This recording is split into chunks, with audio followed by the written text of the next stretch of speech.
Siapa sih di sini yang nggak kenal sama kopi?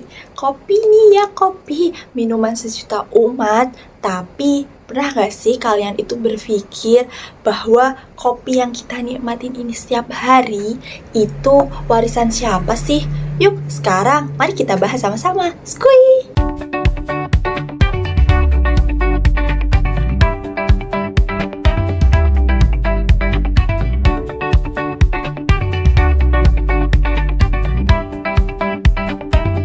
Kopi pertama kali dibawa ke Indonesia oleh Belanda pada abad ke-17.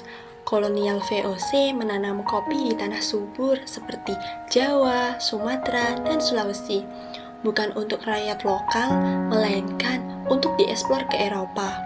Petani lokal dipaksa menanam kopi lewat sistem tanam paksa alias kultur stelset. Sejak awal, kopi adalah komoditas kolonial. Kini, Indonesia menjadi prosedur kopi terbesar keempat di dunia. Namun, apakah kita sudah sepenuhnya lepas dari bayang-bayang kolonial itu?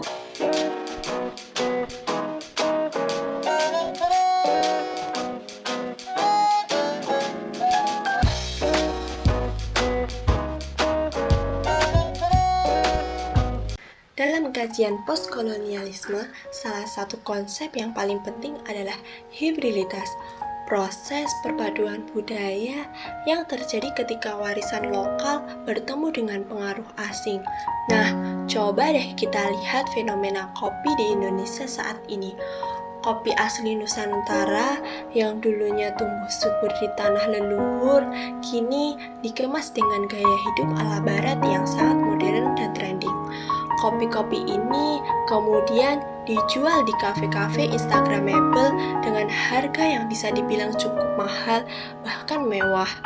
Nilai-nilai lokal yang melekat pada kopi seperti tradisi, cerita petani, dan cara bertani yang turun-temurun seolah berubah menjadi produk yang gaya hidup global yang digemari oleh anak muda urban.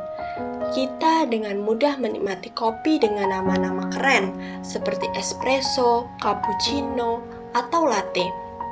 Tapi seringkali lupa untuk menengok kembali akar sejarahnya, serta peran penting para petani kopi yang selama ini berjuang di balik layar.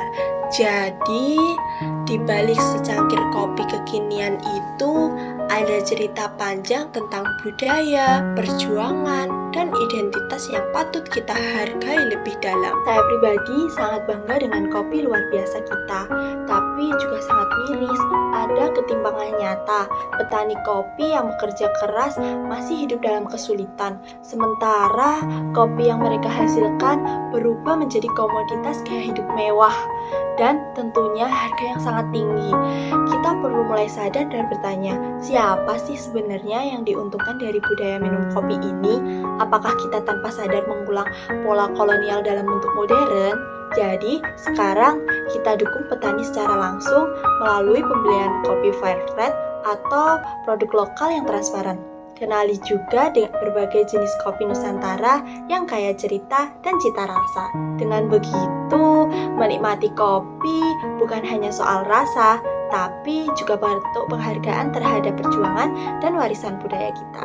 Kopi bukan hanya sekedar minuman, ia adalah jejak sejarah, pertaruhan identitas, dan cermin ketimbangan. Jadi, saat kita menikmati secangkir kopi hari ini, ingatlah ada sejarah panjang di setiap cukupnya.